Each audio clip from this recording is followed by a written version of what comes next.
우리가 고린도전서 15장은 우리에게 부활장으로 너무나도 잘 알려져 있는 유명한 장입니다. 부활은 기독교 신앙의 근간입니다. 만약에 기독교 신앙에서 부활이 없다면 기독교 신앙은 그저 우상 숭배들의 종교 행위와 하나도 다를 바가 없는 똑같은 것입니다. 부활은 기독교 신앙의 근간이면서 새하늘과 새 땅에 대한 그리스도인의 소망과 연결이 됩니다. 예수님의 부활은 꾸며낸 이야기가 아닙니다. 죽었다가 3일 만에 부활하였고, 그리고 또한 소생이 아니라 부활이었다는 것은, 이것은 과학적으로 설명이 되지 않습니다. 그러나 예수님께서는 분명히 부활을 하셨습니다. 그리고 부활하셔가지고 11 제자에게 자신의 모습을 보이고 500여 형제들에게 자신의 모습을 직접 보이셨습니다. 그런데 놀라운 사실은 예수님의 부활을 직접 목격을 하고 또한 성천을 하는 장면까지 목격을 하면서도 사람들은 그것을 보고도 믿지 않는 자들이 많더라. 자기네 눈으로 보고도. 아시겠습니까? 그래서 우리가 믿음을 가진다는 것은 우리의 어떤 지정의를 통해서 믿어지는 것이 아닙니다. 하나님께서 은혜를 베풀지 않으면 눈에 보고도 믿지 않더라. 눈에 보고도. 왜 그런가 하면 이런 것이 바로 영적 전투의 관계가 있기 때문입니다. 바로 에베소서 2장 2절의 말씀처럼 악한 공중의 권세에 잡힌 자에 의해서 사로잡히게 되면 눈에 보고도 안 믿습니다. 이런 관계들은 모든 사람들에게 다 나타나는데 하나님의 택한 백성들에게는 하나님께서 특별히 은혜를 베푸사 믿어지는 마음들이 생겨나는 것입니다. 예수님의 육신의 동생이었던 야고보, 어려서부터 같이 자라왔습니다. 오줌도 같이 사고 똥도 같이 누고 같이 밥도 먹고 그렇게 자라왔습니다. 그런 자신의 형이 어느 날 메시아라고 하니까 믿어지겠습니까? 안 믿는 거예요. 안 믿는 거예요. 그런데 그런 주님이 십자가에서 죽으시고 40일 만에 부활하셔서 야고보에게 나타납니다. 우리가 성경 기록에 보면 야고보서가 있습니다. 야고보서 1장 1절에 보면 야고보는 예수님을 자신의 형님이라 부르지 않습니다. 주 예수 그리스도는 이라고 말합니다. 하나님과 주 예수 그리스도는.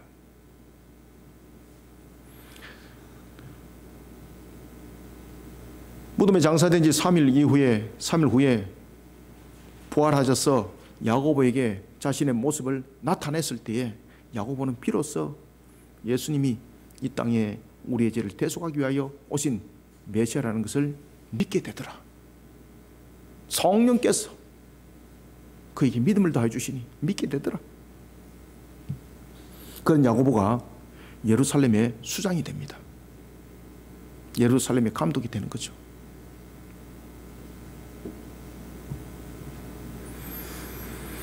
예수님은 부활하셔서 이 땅의 40일의 사역을 통하여 제자들에게 하나님 나라에 대해서 또한 가르치고 마지막으로 명령하면서 성천을 하시게 되는데 그것이 그 유명한 지상대위임령 마태복음 28장 18절부터 29절이었습니다. 너희들은 아버지와 아들과 성령의 이름으로 세례를 주고, 그리고 또한 사도행전 1장 8절 이 사역들을 예루살렘과 유대와, 그러니까 너가 살고 있는 지역과 그리고 나라와 민족이라는 유대와 그리고 소외된 지역이라고 말하고 있는 사마리아와 땅끝까지 이르러서 나의 증인이 되어라.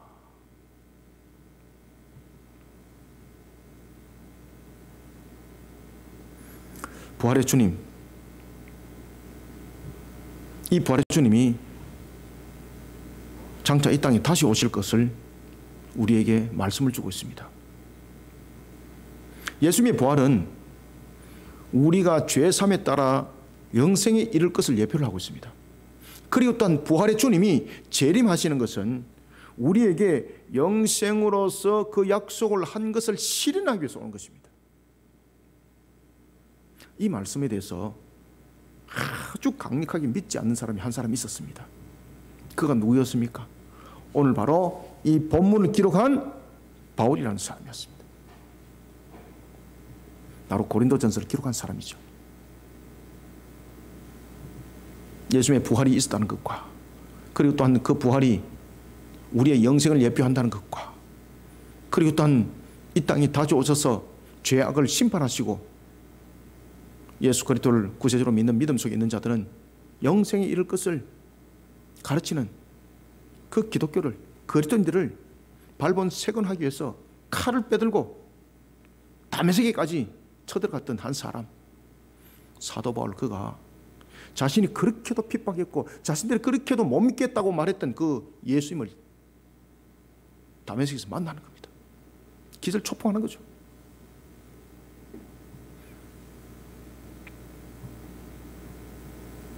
그리고 그는 자신이 만났던 주님을, 그리고 또한 주님으로부터 이끌림받아 그는 아라비아 광야에서 3년을 넘게 가르침을 받습니다. 부활의 주님을 누구보다도 그는 그 이후에 분명하고 강력하게 가르쳐 나가기 시작합니다. 왜? 실제 가르침 받았고 실제 목격자였거든요. 자신도 얼마나 부인했습니까? 스데반을 돌로 쳐 죽이는데 그는 가표를 던진 사람이었고 스데반이 끝까지 죽는 것을, 현장을 그는 집행했던 사람이었습니다. 그런가 하면 그는 여러분들이 잘 아시는 것처럼 사내들인 공회에 공문서를 가지고 타국의 땅인 다메섹까지 가서 예수 믿는 자를 발본색원하려고, 그들을 잡아서 처치하려고 갔던 장본인이었습니다. 그 장본인이 진짜 주님을 만났던 거예요. 그리고 이런 주님을, 부활의 주님을 그는 땅끝까지 증거하기 시작합니다. 이 주님이 반드시 오신다. 이 땅에 부활의 주님께서 재림의 주로 다시 오실 때는 두 가지의 분명한 사실이 일어납니다. 십자가 사건이 그것을 증거하고 있죠. 예수님께서 십자가에 달리실 때에 양편에 강도들이 있었습니다. 그 강도라는 것은 어디 너무 물건을 갖다가 상의를 입히고 다른 사람에게 무엇을 훔친 강도가 아닙니다. 그들은 정치 사범들이었죠. 그 당시에 이제 SN파 민족에 대한 아주 그 투쟁 전선을 중심으로 이뤘던, 해방 전선을 이뤘던 그들을 강도라고 불렀던 겁니다. 한편의 강도가 있었고 또 다른 한편의 강도가 있었는데, 한편의 강도는 주님과 함께 낙원에 이르르고 또한 다른 한편에 있는 강도는 음부에 이른 것처럼 바로 주님께서 재림하시는 그날 이 사건이 완결이 됩니다. 이것을 성경에서는 오른편의 양과 왼편의 염소라고 그것을 비유하고 있습니다. 이 사건이 완결이 되는 날이 바로 주님께서 오시는 그날입니다. 주님이 이 땅에 다시 오시는 재림의 날을 우리는 학수고대해야 됩니다. 우리는 이 날을 사모해야 됩니다. 왜냐하면 우리에게는 심판이 있는 것이 아니라 구원이 있기 때문입니다. 완성된 구원, 완전한 구원이 있기 때문입니다. 지금 정말 여러분들은 구원 상태에 있지만 이것은 완전한 구원이 아닙니다. 완전한 구원이라는 것은 근심과 염려와 사망이 없어야 됩니다. 병들음이 없어야 됩니다. 아시겠습니까? 왜 그렇습니까? 이 근심과 염려와 병들과 사망이라는 것은 전부 다 죄로 인한 값이거든요. 이것이 완전하게 해결돼야 되는 것입니다. 그것이 바로 주님이 오시는 그 날입니다. 사랑하는 성도 여러분, 종말을 승리자로 이 땅에 세워졌고 또한 이 땅을 살아가는 사랑하는 성도 여러분, 우리가 주님이 이 땅에 다시 오실 그날을 학수고대하는 이유는 무엇입니까? 우리는 다시 한번 더 되새겨 봐야 합니다. 우리는 주님이 이 땅에 다시 오시는 그날을 우리는 학수고대하면서 이 날이 속히 도래되기를 우리는 갈망하며 신앙 속에 우리를 두어야 합니다. 그런데 어느덧 보니까 종말은 오지 말아야 될 것, 종말은 두려움의 날, 공포의 날, 이것으로 받아들이더라는 것입니다. 이게 누구의 전략일까요? 바로 마귀의 전략인 것이죠. 이 속에 마귀의 전략 속에서 일 속에서 함께 넘어가 버리는 것이죠.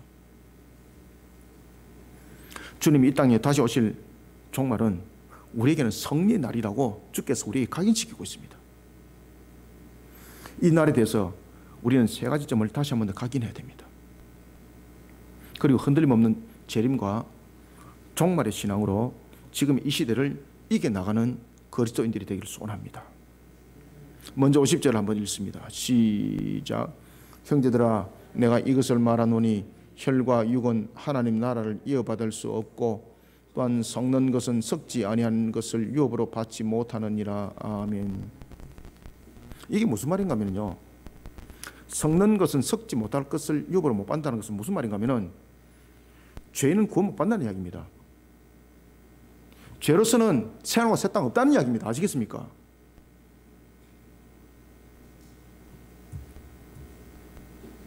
우리는 먼저 50절부터 52절을 통해서 제일 먼저 첫 번째, 주님이 이 땅에 다시 오실 재림의 날은 하나님의 택한 백성은 잡음죄에 대해 호련히 죄의 씻음을 받으며 썩지 않을 영광의 모습.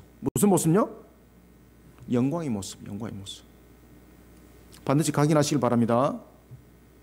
썩지 않을 영광의 모습으로 하나님 나라를 영원히 유업으로 받게 된다는 것을 여러분들이 기억하시길 바랍니다.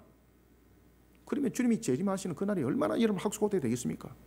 이 이단들이 이런 것을 갖다 집중적으로 거짓되게 가르쳐가지고 자신들의 품앗이를 하도록 딱 만들잖아요. 그런데 주님께서 오시는 이 재림의 날은 정말로 학수고대 될 날이 맞거든요. 모든 사람은 아담의 원죄로부터 자유할 수 없습니다. 저도 자유할 수 없고 여러분도 자유할 수 없어요. 죄는 반드시 그 값이 있습니다. 성자 하나님께서 이 땅의 구세주인 예수로 오시고 그리고 그리스도로서 십자가를 지신 이유는 오직 한 가지입니다. 우리의 죄를 대속하기 위해서입니다. 그 외에는 아무 이유도 없습니다. 오샨드는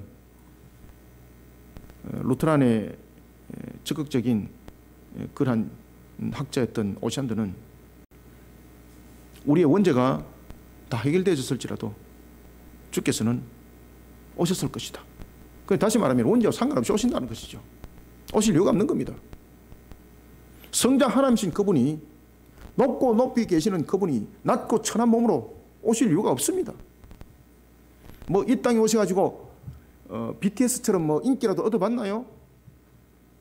예수님께서 이 땅에 오셔가지고 대접받은 것이라고는 죽도록 두들겨 맞은 것밖에 없고 십자에서 못 박힌 것밖에 없습니다.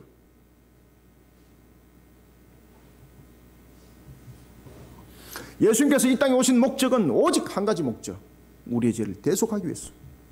그 외에는 어떤 이유와 목적도 가지고 있지 않습니다.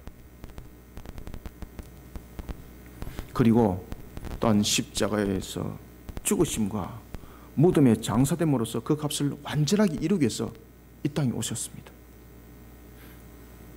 그런 예수님께서 만약에 무덤가에서 죽은 상태로 계속 있다면 죽으면 저주거든요. 이 문제는 해결되지 않았습니다. 아직까지. 얼마나 여러분들 기쁩니까? 예수님께서 3일 만에 부활하셨습니다. 그런데 그 3일은 무엇을 의미를 하는가? 예수님께서 그 마지막 고난의 저주를 갖다 모든 것을 충분하게 모든 것을 다 담아내었다는 이야기입니다. 그리고 예수님은 부활하셨습니다. 만약에 예수님께서 부활하지 아니하시고 십자가에서 죽었더라, 그러면은 저와 여러분도 소망 없습니다. 아무 소망 없습니다. 왜? 저주 상태로 있는데 뭐. 십자가에서 죽으셨는데 저주 상태로 있습니다. 그럼 이것은요, 완전한 값이 아니거든요. 부활이라는 것은 모든 것이 끝났다는 겁니다. 저주의 사슬이 끝났다는 것입니다. 죄와 사망이 끝났다는 것입니다. 그것이 십자가의 죽음이라는 거죠. 예수님의 부활은 제3을 받은 그리스도인에게 증가되는 새 생명을 예표하고 있었습니다. 만약 예수님의 부활이 거짓말이고 이것이 우리에게 동일한 부활로 역사하지 않는다면, 그것이 우리의 예표가 아니라면, 부활도 예수님으로서 끝났다라고 말한다면 우리는 인류의 역사 속에서 제일 불행한 사람들입니다.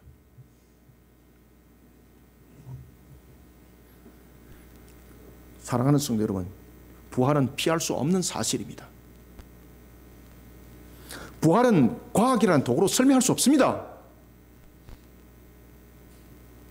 왜 그런가 하면은 진리로서만 설명이 될 수 있기 때문입니다. 이거는 과학으로 설명되는 것이 아닙니다. 진리로서만 설명되는 겁니다.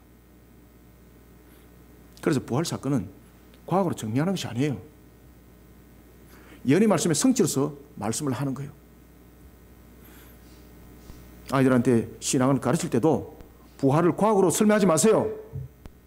신앙으로 가르치시길 바랍니다. 부활이 어디 여러분들 것이 과학으로 설명이 되어집니까? 과학으로 설명하려고 보니까 예수님의 죽음이 십자가에서 죽은 것이 아니에요. 기절졸도 잠깐 했다가 깨어났더라 3일 뒤에. 이렇게 설명하는 거예요. 나중에. 부활은 과학으로 설명되지 않습니다. 왜 그런가 하면 진리로서만 설명될 수 있기 때문입니다. 첫째 아담의 죄로 인하여 인류에게 사망의 열매가 맺어졌다면 둘째 아담인 그리스도께서는 십자가에서 죽으심과 부활을 통해 우리에게 새 생명의 열매를 주셨습니다. 아시겠습니까? 이것은 진리로만 설명될 수 있는 거예요. 진리로만. 그리스도의 부활은 아담의 죄로 시작된 사망의 세력을 완전히 이긴 성리의 사건이었습니다. 예수 그리스도를 구세주로 영접하든 그렇지 않는 자든 모든 사람에게는 죽음이라는 죽음이 현실 가운데 놓여져 있습니다. 우리의 죽음은 필연입니다. 왜냐하면 죄에 대한 값이기 때문입니다. 아담의 죄로 인해 죽은 사람 가운데서는 신자도 있고 불신자도 있고 다 있습니다. 모든 사람들이 죽음 앞에 자유할 수 없습니다. 그것은 무슨 이야기인가 하면 모든 사람들은 아담의 원죄 속에서 벗어날 수 없다는 뜻입니다. 그러나 우리의 죽음은 불신자들의 죽음과 다릅니다. 그래서 우리는 죽음 앞에도 낭망할 필요가 없습니다. 물론 이별의 슬픔은 잠깐 있을지 모르겠습니다만 우리에게는 다시는 만날 기약이 있잖아요. 불신자들의 죽음은요 영원한 저주를 말하고 있습니다. 그래서 그들은 백보자 심판대에서도 유황불못에 던지지니 요한계시록은 그것을 둘째 사망이라고 말하지 않습니까? 그러나 우리의 죽음은 다릅니다. 불신자 죽음과. 불신자 죽음은 여전히 저주의 상태로 영원히 살아가는 것을 말한다면 우리의 죽음은 첫 번째 이유는 불신자나 우리나 똑같습니다. 죄에 대한 값, 원죄에 대한 값으로 죽는 겁니다. 그러나 우리의 죽음은요 다릅니다. 뭔가 하면 우리의 죽음은 더 이상 죄를 짓지 않도록 하기 위한 죄의 단죄를 가지고 있다는 겁니다. 그리고 또한 우리의 죽음은 예수님의 부활처럼 새 생명으로서의 새롭게 시작이라는 새 생명이 우리에게 허락되어짐이니 우리의 죽음은 잠깐의 이별은 있지만 오히려 기쁨이 있는 것입니다.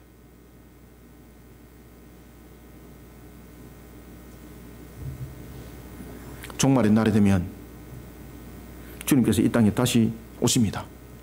일명 재림의 날입니다. 제가 늘 요한계시록도 가르칠 때 말씀드립니다만 주님께서 언제 오시는가 명확하죠. 인의장 때는 안 오시죠.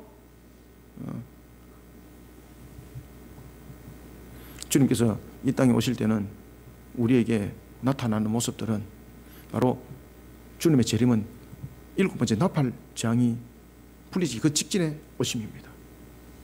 그래서 7번째 나팔이 풀릴 때는 호련히 그 모든 것들이 마지막 추수가 일어나지 않습니까? 그리고 하늘의 문이 닫히고 그리고 대집장이 일어나는 것입니다. 이와 같이 요한계시록 19장 11절에 보면은 재림을 알리는 나팔 소리와 함께 공의로 심판하기 위해서 이 땅에 오시는 그 날을 우리는 재림의 날이라고 말하는 겁니다. 주님께서 재림하셔서 소풍하러 오는 것이 아닙니다. 주님께서 재림하실 때에 내 나팔 잘 불지 이렇게 자랑하러 오는 것이 아닙니다. 내 구름 타고 잘 왔지 너희들 구경 한번 해볼래? 백만지 구름인지 너희들 한번 맞춰볼래? 이거 아닙니다. 성리로 오십니다. 성리로. 그래서 백마라 말하고 있고 구름이라고 말하고 있는 겁니다.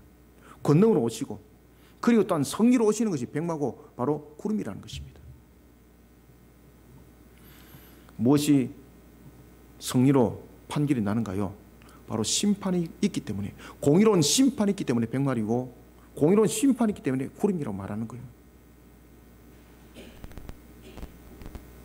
공의로운 심판을 하기 위해서 이 땅에 오십니다. 그것을 우리는 재림의 날이라고 말하는 겁니다. 살아있는 사람이든 죽은 사람이든 현재 상태로는 하나님의 나라를 유업으로 받을 수 없습니다. 왜? 공의의 심판이라는 법적 효력을 발휘하고 난 뒤에, 그 최종 판결이 나고 난 뒤에 그것이 갈라지기 때문입니다. 그래서 우리가 죽어도 주님 재림하시는 그날까지 임시처소에 잠시 있죠. 그죠? 낙원, 또한 불신자들은 음부. 그렇지만 낙원도 천국의 모습으로 영으로 살아가고 있고, 음부도 고통 속에서 영혼이 불태워지는 속에서 그 속에 있는 겁니다. 쉬는 것도 아닙니다. 그죠?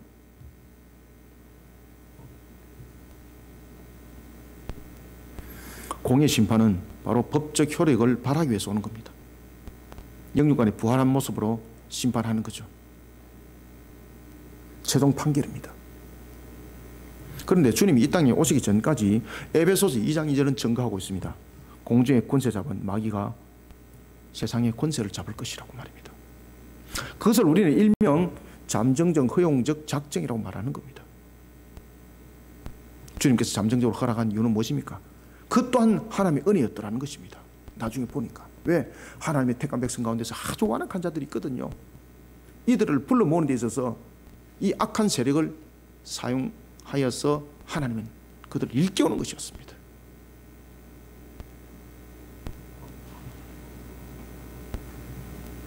공중의 권세 잡은 자, 그 마귀가 잠정적 허용적 작정 속에서 뿌려 놓는 것이 있습니다. 그것이 바로 새 속이었고, 그것이 우리 속에 임하는 자범죄였습니다. 그러면 여러분 문제가 생기지 않습니까? 나팔이 불려지기 전에 죽었던 자들은 자범죄와 원죄가 전부 다 해결 다 되어서 죽은 상태가 되기 때문에 참으로 복되거든요. 그런데 주님께서 재림하실 때 그때 무덤에 있는 자가 있는가 하면 살아있는 자도 있다 그랬었어요. 그러면 우리는 자범죄 해결 안 됐잖아요. 그럼 이 큰일이었잖아요. 이거 죽은 자들은 죽은 즉시 자범죄 주님께서 홀인히 씻어서 낙원에 데려가거든요. 그러면 주님께서 재림하시는 그날 우리는 자범죄 해결이 안 된 거잖아요.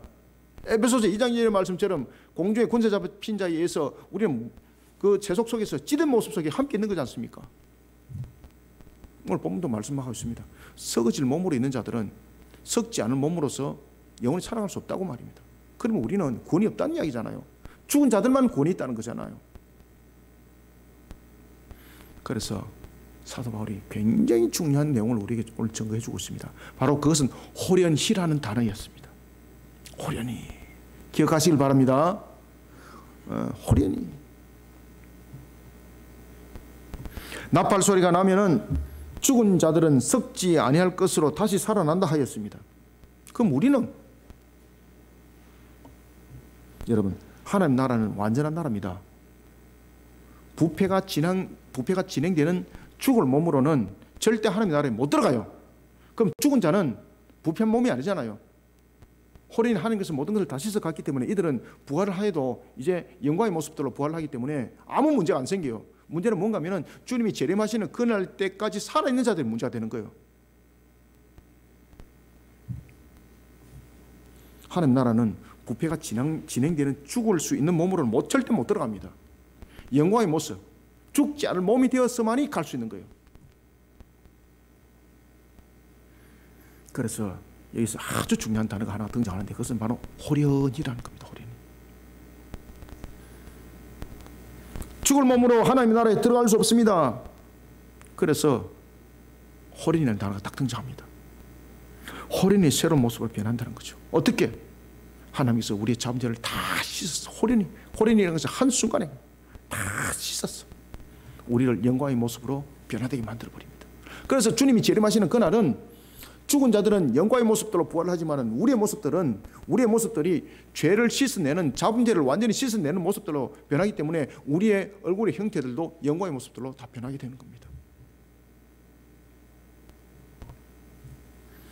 호련히는 자범죄를 모두 씻어내는 것과 성립이 됩니다. 하나님 나라에 들어가기 위하여 영광의 몸을 입게 되는 것이죠. 하나님 나라에 들어가기 위해서는 영광의 몸을 입지 못하면 하나님 나라에 못 들어가요, 여러분들요. 죄가 0.00001mm의 한 톨이라도 있다면 못 들어가요, 여러분들.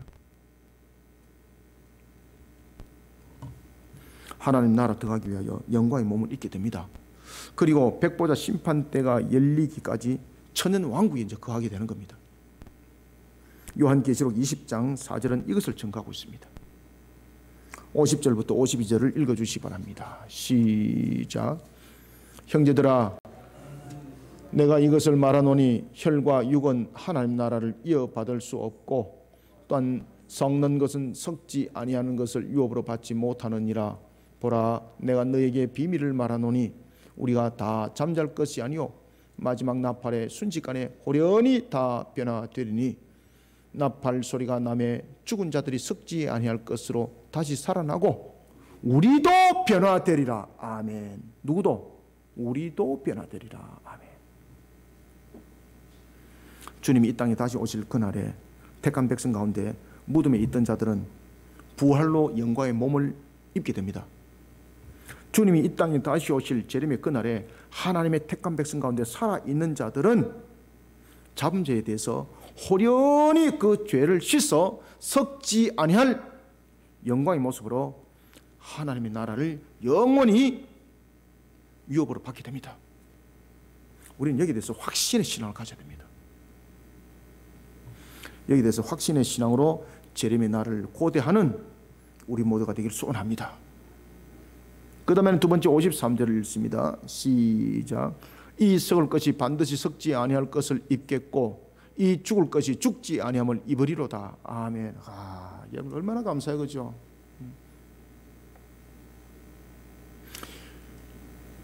이게 뭔가 하면은 사망 권세가 우리를 못 이긴다 이 말입니다. 그러면 우리는 어떤 것인가? 승리자가 된다는 겁니다. 53절부터 56절은 우리에게 재림과 종말에 대해서 말씀을 전해 주고 있습니다. 두 번째는 주님이 이 땅에 다시 오실 재림의 날은 사망 권세가 이기지 못하고 하나님의 약속의 말씀이 실현되고 그리고 그리스도인들이 성리의 계가를 부르게 날은 될 것을 인식하시고 그리고 기억하시길 바랍니다. 주님께서 재림하시는 그날은 그리스도인들이 성리의 계가를 부르는 날입니다. 그럼 이 날이 빨리 와야 되잖아요. 얼마나 여러분 이 날이 사모가 되겠습니까? 저는 그냥 지금 바로 왔으면 좋겠어요. 제가 지금 설교하고 있는 이 사이에 주님께 재림하셔가지고 막 그냥 하늘의 문이 열려서 그냥 막 끝장나버리면 얼마나 감사할까.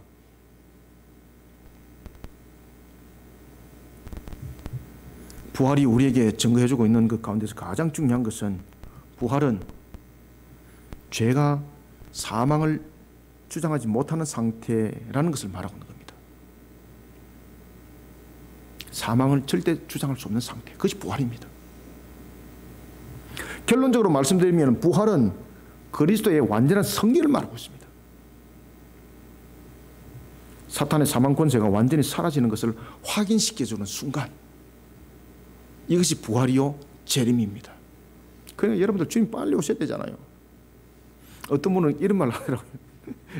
이번에 월드컵 끝나고 나면 오셔야 되지 않습니까? 그래도 한국 8강 올라가는 거 보고 4강으로 가는 거 안 봐야 안 되겠습니까? 그거 볼 필요 뭐 있습니까? 그거 주님께서 속히 오시면 우리는 정말로 우리가 상상하지 못하는 기쁨의 잔치를 우리는 맞이하게 되는데,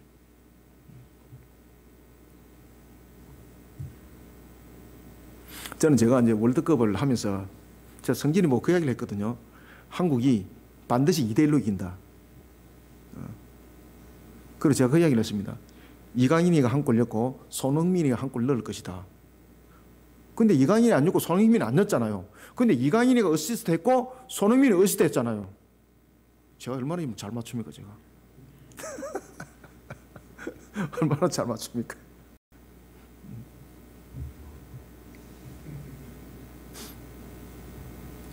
여러분들, 그 월드컵 속에서 우리 선수들이 이기니까 야, 막 온 국민들이 막 기뻤어. 온 국민들이 막 기뻤어. 막 그냥 울고 막. 근데 주님이 재림하셨어요. 오시는 그날은요, 이 기쁨은 거기에 비하면 0.00001%도 안 됩니다. 얼마나 우리가 주님께서 오셔야 되는 것을 학습해야 되는 거 아시겠습니까? 완전한 승리가 주어지기 때문입니다.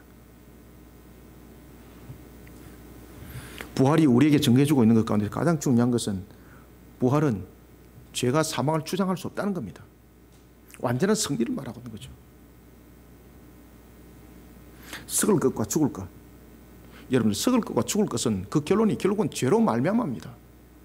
그러면 이와 반대되는 것, 썩지 아니할 것, 죽지 아니할 것, 인간의 죄로 인한 문제가 완전히 해결된 상태를 말하고 있습니다. 썩을 것이 썩지 아니함을 입었다라는 말씀과 죽을 것이 죽지 아니함을 입었다라는 이 말씀은 바로 무슨 말씀일까요?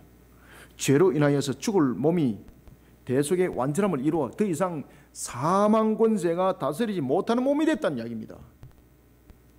한마디로 말하면 창조 회복에 따른 영생의 몸이 된 것입니다.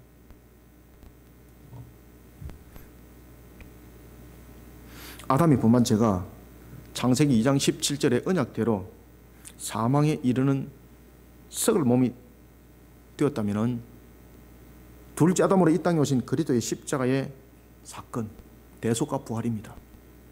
이 대속과 부활은 창세기 3장 15절의 언약을 성취하는 사건이었습니다.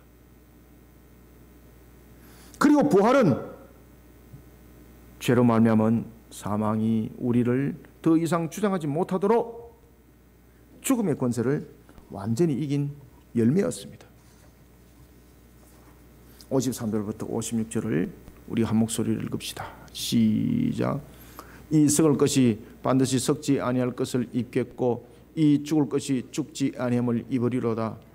이 썩을 것이 썩지 아니함을 입고 이 죽을 것이 죽지 아니함을 입을 때에는 사망을 삼키고 이기리라고 기록된 말씀이 이루어지리라. 사망아 너의 승리가 어디 있느냐? 사망아 네가 쏘는 것이 어디 있느냐? 사망이 쏘는 것이 죄요 죄의 권능은 율법이라. 아멘. 주님이 이 땅에 다시 오시는 그날 완전히 결정나는 것이 있습니다.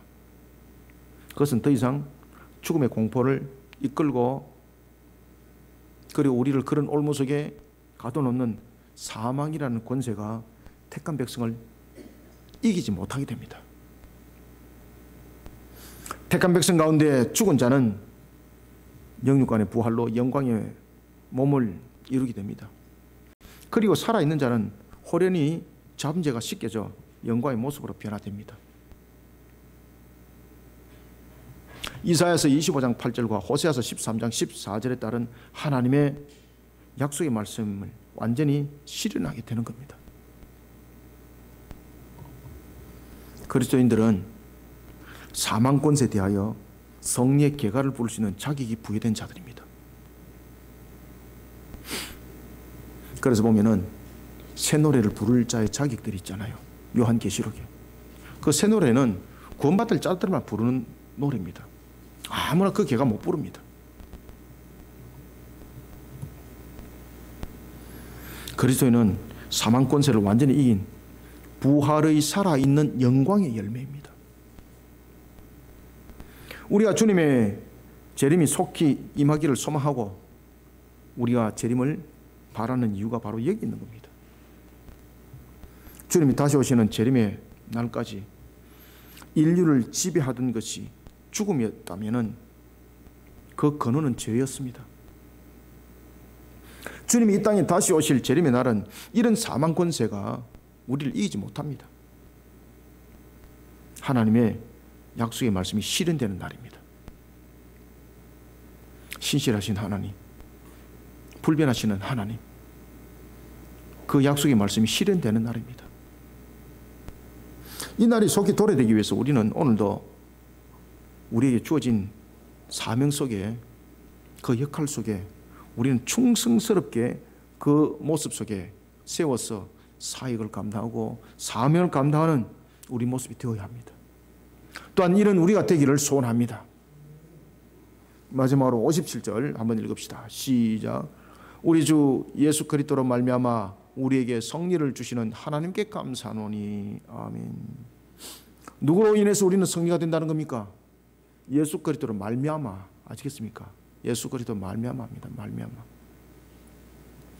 우리는 마지막으로 57절부터 58절 두 절을 통해서 우리는 재림과 종말에 우리의 신앙들을 어떻게 세워나가야 되는가, 그날을 우리는 어떻게 바라봐야 되는가. 세 번째입니다. 주님이 이 땅에 다시 오실 재림의 날 최후의 승리는 악한 것들에 있지 않고 예수 그리스도 안에, 예수 그리스도 말미암아죠.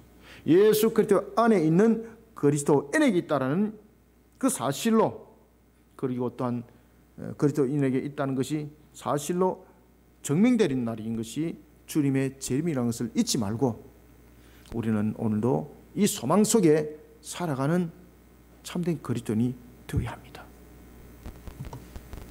그리스도의 부활이 우리로 하여금 죽음을 이기는 하나님의 은혜 안에 들어가는 사건이었다고 한다면 그리스도의 재림은요, 은혜의 사건이 결실이라는 열매로 응답받는 날입니다.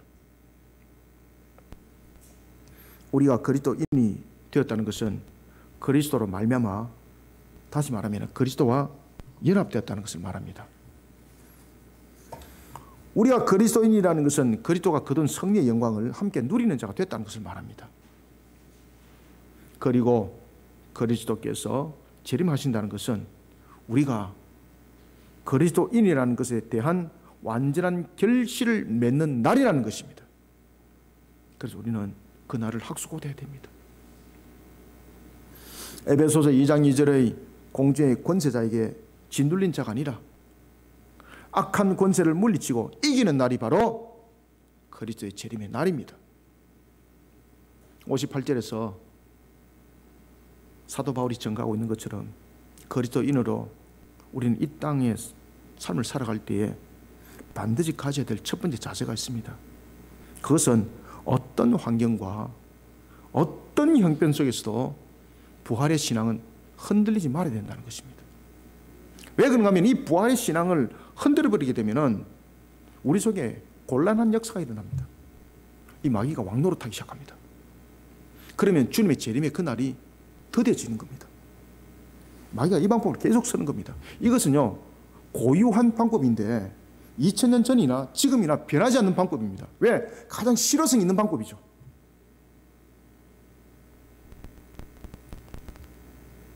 고린도 교회 보십시오. 2000년 전에 부활의 신앙이 흔들려 버렸습니다. 부활의 신앙이 딱 흔들려 버리니까 딱 차고 들어오는 것이 무엇입니까? 바로 이단들의 세력이었습니다. 당시 고린도 교회는 기독교의 핵심이었던 부활에 대한 확신을 가지지 못했습니다. 그러다 보니 신앙은 흔들렸고 신앙과 새 땅에 대한 확신은 사라져버리기 시작했습니다. 그리고 어김없이 밀고 들어온 것이 바로 거짓된 이단들의 사슬이었습니다.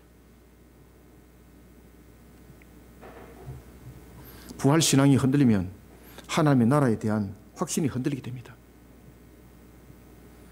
부활 신앙이 흔들리면 구원의 진리에 대한 확신이 무너집니다. 마귀는 이런 점을 이용을 하는 겁니다. 자신의 왕국을 유지하고 그리고 주님의 재림을 더디게 만드는 방법이 바로 이 방법인 거죠.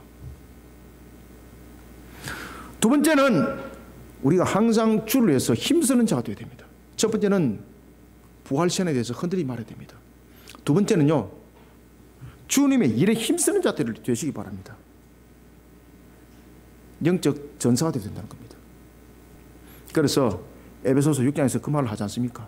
하나님의 전신갑주 입으라고, 복음의 신을 신고 진리의 띠를 띠고 의의 흉배를 쥐고 믿음의 방패를 들고 구원의 투구를 쓰고 말씀이라는 성령의 검을 들고 영적 전투를 벌려라는 거예요. 우리는 항상 이와 같이 주의 일에 힘쓰는 자가 되어야 됩니다. 부활 신앙을 가진 그리스도인은 그리스도의 열매를 맺는 일꾼이 되어야 합니다. 그리스도인은 그리스도의 열매를 맺을 때에 자신의 수고를 자랑하거나 그 수고를 내세우지 않습니다. 모든 영광을 하나님께 돌리기를 더욱더 기뻐하는 것입니다. 그리하여 자신의 삶을 세속적 가치관 속에 뺏겨버리지 않도록, 헛된 삶을 살아가지 않도록 우리는 이 사명을 감당하는 바로 항상 주를 위해 힘쓰는 자가 되어야 되는 것입니다. 57절 58절 두 절을 한번 읽읍시다. 시작.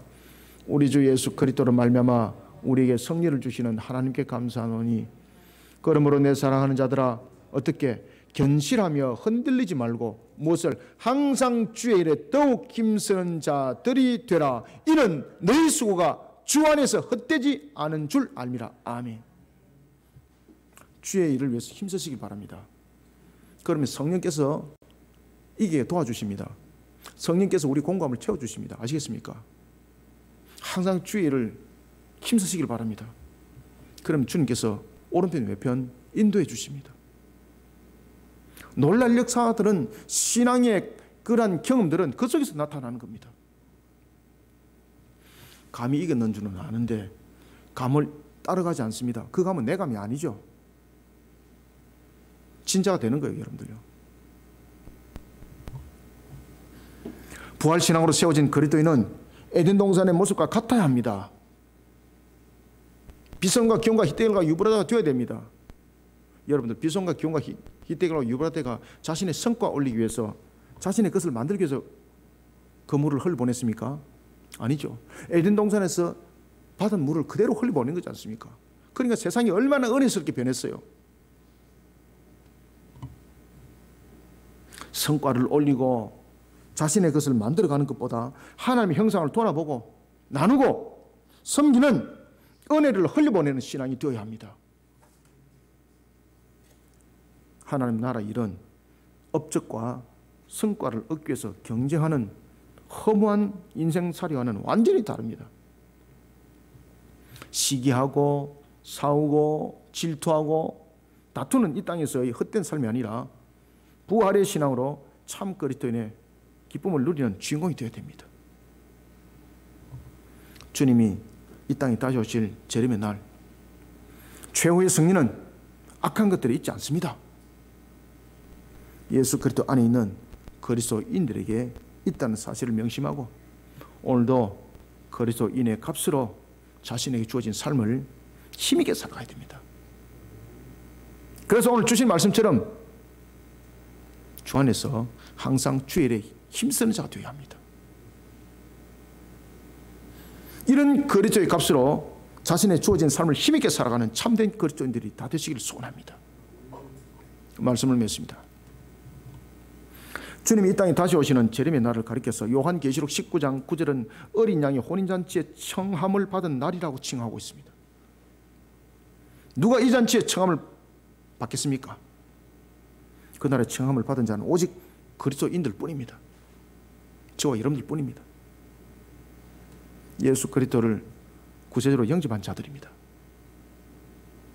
이런 재림의 날에 청함을 받은 자를 가리켜서 성경은 말합니다. 복된 자라고 말입니다. 아시겠습니까? 복된 자라고. 특히 주님의 재림과 깊은 관계를 가지고 있는 부활신앙은 주님이 이 땅에 다시 오시기까지 공중의 권세 가진 자와 영적 전선을 형성하고 있는 전투를 인내하는 신앙으로 이기게 만들고 순교를 두려워하지 않는 신앙으로 만들어가는 중요한 신앙관이 됩니다. 그래서 우리는 절대 이 부활신앙 속에서 흔들림을 당하지 말아야 됩니다. 부활신앙이 무너져버리면 그냥 아작나는 겁니다. 그냥. 부활신앙은 마지막 때에 환난과 핍박을 이기게 하는 그리스도인의 표대입니다. 그래서 우리가 이 땅을 살아갈 때 이 땅의 나그네 길을 살아가는 것을 바라보지 말고 새로운 새 땅을 바라보면서 달려갈 때도 부활신앙이 없다면 어떻게 소망과 희망이 있겠습니까? 오늘도 우리가 주님이 다시 오시는 그날, 또한 이것이 부활신앙과 함께 연결됐다는 사실을 알고 이 신앙에 대한 확신을 가지고 우리는 살아가는 자들이 되어야 합니다. 환난과 핍박 그리고 세속적인 권력과 부귀를 통하여 사탄의 영이 그리스도인을 넘어뜨리려고 할 때에 그리스도인이 되도록 붙잡아주는 최종 무기가 무엇이겠습니까? 부활신앙입니다. 부활신앙. 저희 어머니도 마지막 숨이 거둘 때 저한테 유언을 남길 때 다 그 말씀을 하시더라고요. 야, 제가 그 말이 아직도 제가 임종을 하면서 마지막으로 제가 들었던 말이었는데, 천국에서 만나자. 야, 임종을 앞두면서 마지막 말씀 남겼는데 확신을 가지고 계시더라고요. 저는 보았습니다. 사람이 육신이 쇠하게 되면 영은 더 밝아진다고. 영으로서 천국을 보시더라고요. 그 이야기를 저한테 하고 가셨어요. 천국을 보시면서 이야기를 하시더라고요. 지금 저하고 이야기를 하는데, 그러면서 무슨 말을 남기는가 하면은 천국에서 만나자.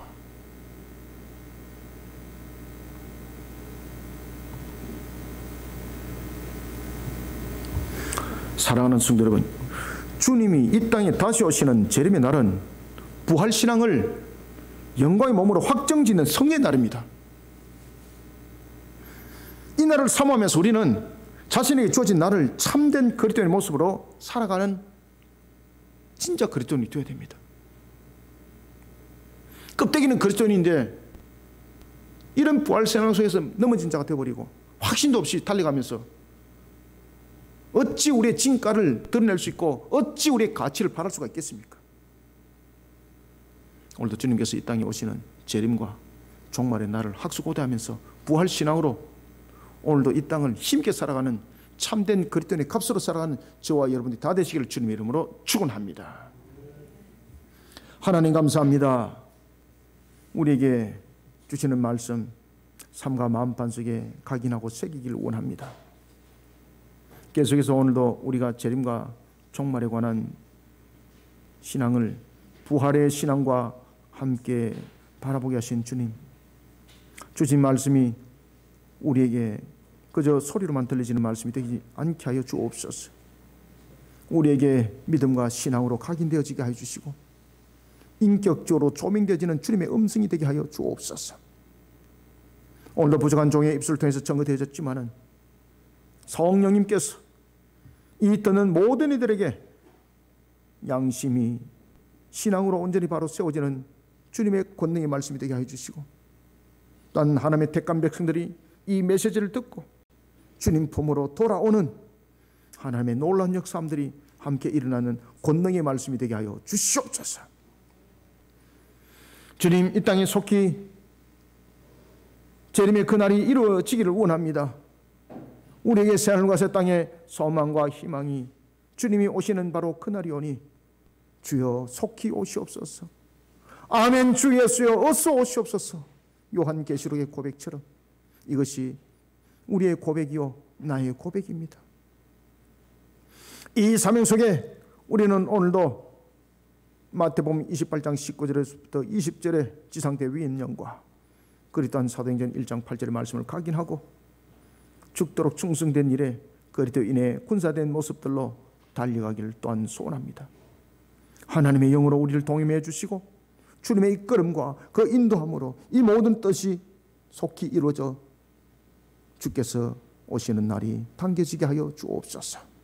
그리고 우리에게 새하늘과 새 땅이 속히 열려지고 우리가 영원히 살아갈 영생 복락의 땅들이 우리에게 속히 실현되는 날이 임하기를 원합니다.